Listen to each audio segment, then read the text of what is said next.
Good morning. કેમ છો નીટના champions? બસ હવે એક્ઝામનો આગલો દિવસ. આપણે એવું કહી શકીએ કે આગલા દિવસે શું ટેન્શન હશે, માતા પિતાએ શું બાળકની સાથે વ્યવહાર કરવો જોઈએ, માતા પિતાનો રોલ શું છે, અને સાથે સાથે કઈ કઈ વસ્તુઓની કાળજી રાખવી જોઈએ, માતા પિતાની શું જવાબદારી છે. આ બધી વસ્તુ માટે આજે આપણી જોડે એક સુંદર બધાના પેરેન્ટ્સ આવ્યા છે, જે સમજાવશે કે બાળકે શું ધ્યાન રાખવું જોઈએ, પેરેન્ટ્સે શું જોવું જોઈએ. તમને પ્રશ્ન થાય કે સર આવું કેમ, આ તમે શું કામ લાવો છો? કારણ કે બાળક જે એક્ઝામ આપવા જવાનું ને, એ શારીરિકની સાથે સાથે માનસિક તણાવ સાથે બી આપવા જવાનું. માનસિક રીતે બી એ સ્વસ્થ રહે એ બહુ જરૂરી છે. એના નામની આગળ ડોક્ટર લખાય કે ન લખાય, એના કરતા જરૂરી છે એના ઘરના લોકોનો વ્યવહાર. તો આપણી જોડે બહુ સુંદર મજાના પેરેન્ટ્સ જે આપણને સમજાઈ રહ્યા છે કે ખોરાક થી લઈને પાણીથી લઈને એક્ઝામ માટેની કેટલીક સચોટ માહિતી તમને આપશે. Please welcome. સાંભળીએ ઘરનું એટમોસ્ફિયર કેવું હશે, પેરેન્ટ્સનો ટેકો કેવો હશે, એ આપણને સમજાય. યસ. પરિણામ ઘરમાં જ્યારે બાળક એક્ઝામ આપવા જવાનું છે તો પરિણામની ચર્ચા ટાળવી જોઈએ. બાળકનું પરિણામ રિઝલ્ટ શું આવશે અથવા તો કેટલા માર્ક્સ આવશે એની ચિંતા ના કરવી જોઈએ. એને કહેવાનું બેટા તું કર્મ કરતો રે, ફળ તો તને સારું જ મળવાનું છે. એટલે ફળની આશા રાખીએ કે તો ફળ તો સારું જ મળવાનું છે, એવું બાળકને નીટની એક્ઝામ પહેલા આપણે કહેવું જોઈએ. જો કેટલી સુંદર વસ્તુ કીધી. જેમ કૃષ્ણ ભગવાન સારથી બનીને ગયા હતા અર્જુનને, અર્જુન યુદ્ધ લડવાનો છે, તમારું બાળક પણ નીટની એક્ઝામ આપવા જઈ રહ્યું છે.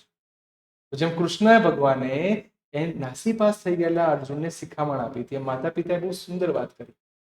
સરખામણી જ ના, શું પરિણામ છે, સિલેક્શન થશે કે નહીં, એના વિશે ડિસ્કશન ના. માતાનો રોલ તો સૌથી અદ્ભુત ગણાય છે. તો આપણે સાંભળીએ બેન. યસ, તમારી દ્રષ્ટિએ બાળકે શું કરવું જોઈએ? સર, મારી દ્રષ્ટિએ જોઈએ તો બાળકનો ભરોસો જાળવવો જોઈએ. એને નિરાશા જેવી કોઈ વાતચીત કરવી ના જોઈએ. એને રિઝલ્ટનું પરિણામ કેમનું આવશે, કઈ રીતનું આવશે, એના કરતાં એને પોઝિટિવ રાખવો જોઈએ. બહુ સરસ. જો પોઝિટિવિટી એ બહુ જ અગત્યનું કામ કરી જાય છે. અને મને સુંદર વસ્તુ કહેતા બી ગર્વ થાય છે. અને બેને બહુ સરસ વસ્તુનું આજે એક્ઝામ્પલ આપ્યું, થોમસ આલ્વા એડિસન. યસ, તો થોમસ આલ્વા એડિસન સાથે શું ઘટના બની હતી, અને એની મમ્મીએ એક એવી વસ્તુ એને સમજાવી. તમે જુઓ, આજે 1000 કરતા પણ વધારે પેટન્ટ એમના નામે છે. યસ બેન. થોમસની વાત છે ને, તો એમાં એના ટીચરે એને એક ચિઠ્ઠી આપી હતી કે પેરેન્ટ્સને બતાવવા માટે. તો પેરેન્ટ્સે એના મમ્મીએ એને એટલી પોઝિટિવ એને વ્યૂ આપ્યું કે તને છે ને આનાથી પણ વધારે તારે સારી સ્કૂલમાં એડમિશન મળશે ને તારે આનાથી વધારે સારું એજ્યુકેશન લેવાનું છે. જ્યારે એને સારું એજ્યુકેશન લીધું, બધું સારી, એનું રિઝલ્ટ બી સરસ આવ્યું, ત્યારે એને ખબર પડી કે પોતે એનો વીક હતો, છતાં પણ એની મમ્મીનું પોઝિટિવ એની માટે બહુ સારું હતું. પોઝિટિવની દ્રષ્ટિએ જોવા જઈએ તો બાળકને હંમેશા એ રીતે પોઝિટિવ રાખો. પાછળનું નેગેટિવ શું છે એ ક્યારેય જોવાની જરૂર જ નહીં પડે. બહુ સરસ, બહુ સરસ, બહુ સરસ. તમે જોયું હશે કે બહુ સરસ બેને સમજાયું કે ચિઠ્ઠીની અંદર ખરેખર એવું લખેલું હતું કે તમારો છોકરો ભણવામાં નબળો છે, ડમ છે, એને સ્કૂલમાંથી કાઢી મૂકવામાં આવ્યો છે. પણ એની મમ્મીએ એવું સરસ સમજાવ્યું કે બેટા આ સ્કૂલ કરતા તારા એક લેવલ ઉપરની સ્કૂલમાં જવાનું છે.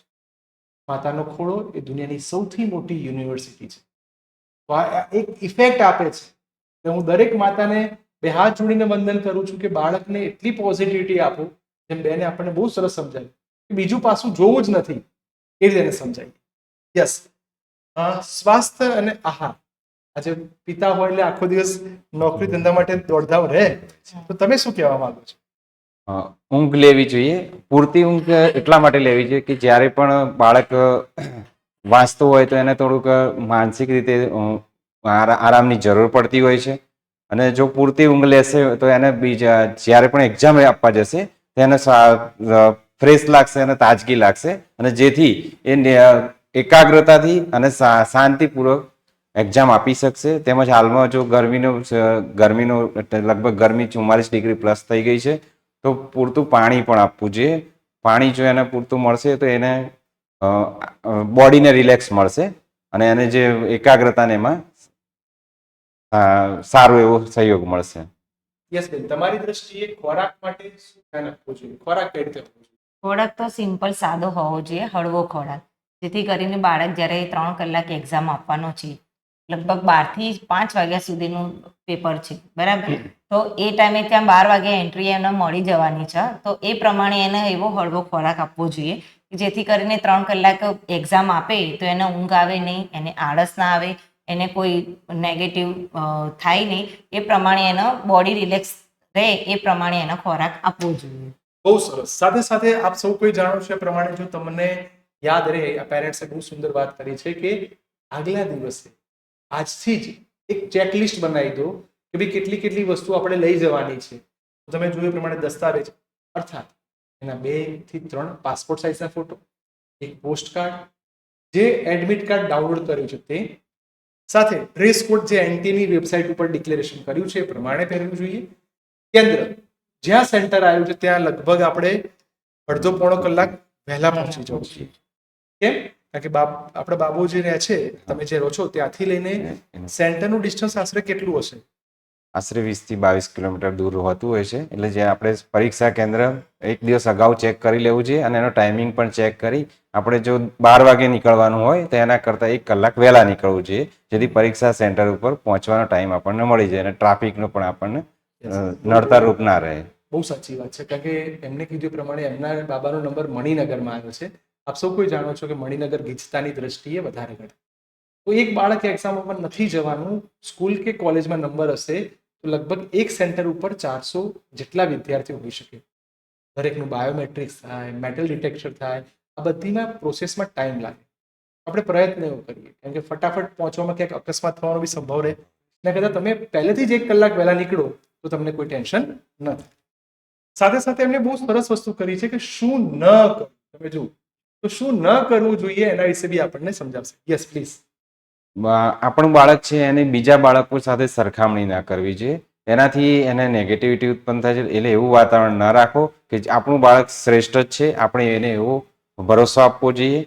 તેમજ બીજા છેલ્લી ઘડી એને નવા વિષયો વાંચવા માટે ક્યારેય દબાણ ના કરવું જોઈએ, કેમ કે એણે જે વાંચ્યું છે એને જ રિવિઝન કરવું જોઈએ અને એ જ એને પૂછાવાનું છે એવું એને ભરોસો આપવો જોઈએ, જેથી એની એકાગ્રતા વધશે અને એને એક્ઝામમાં આપવા માટે એના જે પ્રશ્નો છે જે એને તૈયાર કર્યા છે એમાં એ એકાગ્રતાથી લખશે અને એકદમ કોન્ફિડન્સથી લખી શકશે અને એનું રિઝલ્ટ સારું આવશે. કેટલું સરસ વસ્તુ કીધી એમણે કે ભાઈ નવા વિષય નહીં વાંચવા. ઘણા નહીં કહેતા કે નીટનું પેપર આવ્યું છે, ફૂટી ગયું છે, આવી બધી કોઈ વાહિયાત વાતો પર પડવું છે. આ તો પપ્પાએ કીધું, પણ ઘરનું દોરી તો મમ્મીના હાથમાં હોય છે. તો ઘરનું એટમોસ્ફિયર વિશે બેન આપ જણાવશો. ઘરનું વાતાવરણ એકદમ સારું, નેચરલ હોવું જોઈએ, જેથી કરીને બાળકને એકાગ્રતા એની વધી જાય, એનું પોઝિટિવ એને મળી શકે. અને ઘરમાં છે ને અત્યારે તો હું એમ જ કહું છું કે હવે તો વાંચવાનું બંધ જ કરવું જોઈએ, કારણ કે એકદમ રિલેક્સ રહેશે તો એનો રિલેક્સતાથી એક્ઝામ આપી શકશે. તો કેટલી સરસ. જો આ જ એટીટ્યુડ સાથે દરેક પેરેન્ટ્સ જો પોતાના બાળકને રાખે, ઘણા પેરેન્ટ્સ તો છેલ્લી ઘડીએ બાઇક પાછળ છોકરું ચોપડી લઈને બેઠું હોય, આનાથી ટેન્શન વધે છે, એ યાદ નથી આવતું. બંને એક સરસ મંત્ર બોર્ડ ઉપર લખેલો છે જે મને બહુ ગમે છે, પણ આ મંત્ર દીકરા સાથે કે તો બહુ મજા આવશે. યસ, તો આપણે એમના દીકરાને બોલાય. ધૈર્ય નામ છે. યસ બેટા, પ્લીઝ વેલકમ.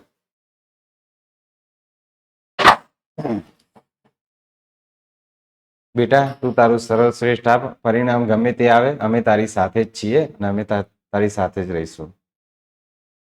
તો તારે છે ને કોઈ ટેન્શન નહીં લેવાનું, પોઝિટિવ રીતે એક્ઝામ આપવાની, હંમેશા તારા મમ્મી પપ્પા તારી સાથે જ છે.